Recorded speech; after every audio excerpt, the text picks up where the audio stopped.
भक्ति मार्ग में एक बात याद रखिएगा, आप जितने भी अयोग्य हों, भक्ति में ऐसी शक्ति है कि वो सबको योग्य बना देती है। यही तो भक्ति की विशेषता है।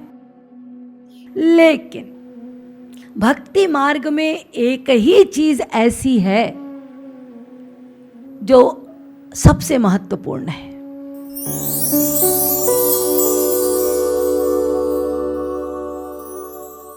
भक्ति की विशेषता है, वो योग्यता प्रदान करती है। पात्र को, कुपात्र को, सदाचारी को, दुराचारी को, अनाचारी को, पापाचारी को, कोई भी यदि भक्ति करना प्रारंभ कर ले तो भक्ति उसे योग्य बना देगी। सर्वेधिकारिणो यत्र, यहां पर प्रेम मार्ग में, भक्ति मार्ग में सबका समान अधिकार है।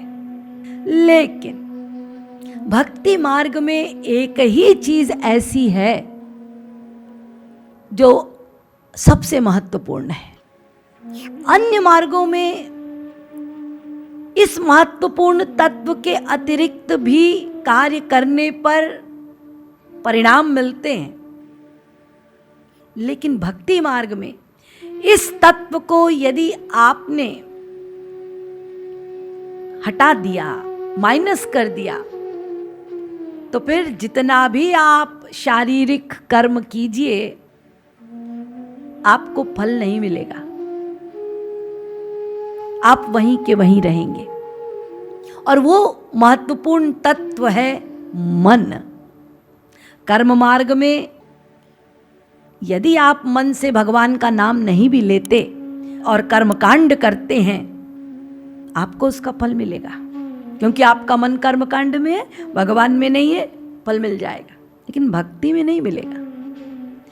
आप रोज मंदिर जाते हैं, रोज शिव जी को जल चढ़ाते हैं, बिल्व पत्र चढ़ाते हैं, रोज माला जपते हैं, नियम से सब चीज करते हैं, लेकिन केवल शरीर से करते हो, मन की उपस्थिति सही नहीं, तो जितने % मन की उपस्थिति होगी वही भक्ति कहलाएगी।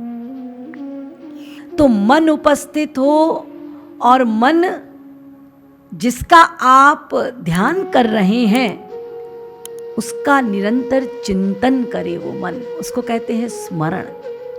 हम तो जिह्वा से गाते हैं, हम तो जबरदस्ती गाते हैं। जिस क्षण जीव मन से गाएगा तो हर राधे नाम में उसे रस आएगा, वो रोमांचित होगा, पुलकित होगा।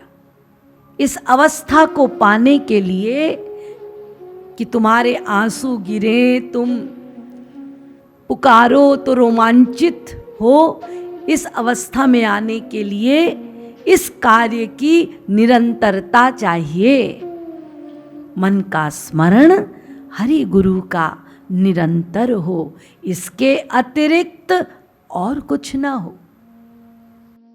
सब्सक्राइब करें रासेश्वरी देवी जी YouTube चैनल को और बेल आइकन दबाना ना भूलें, जिससे आपको मिलते रहें लेटेस्ट अपडेट्स सबसे पहले।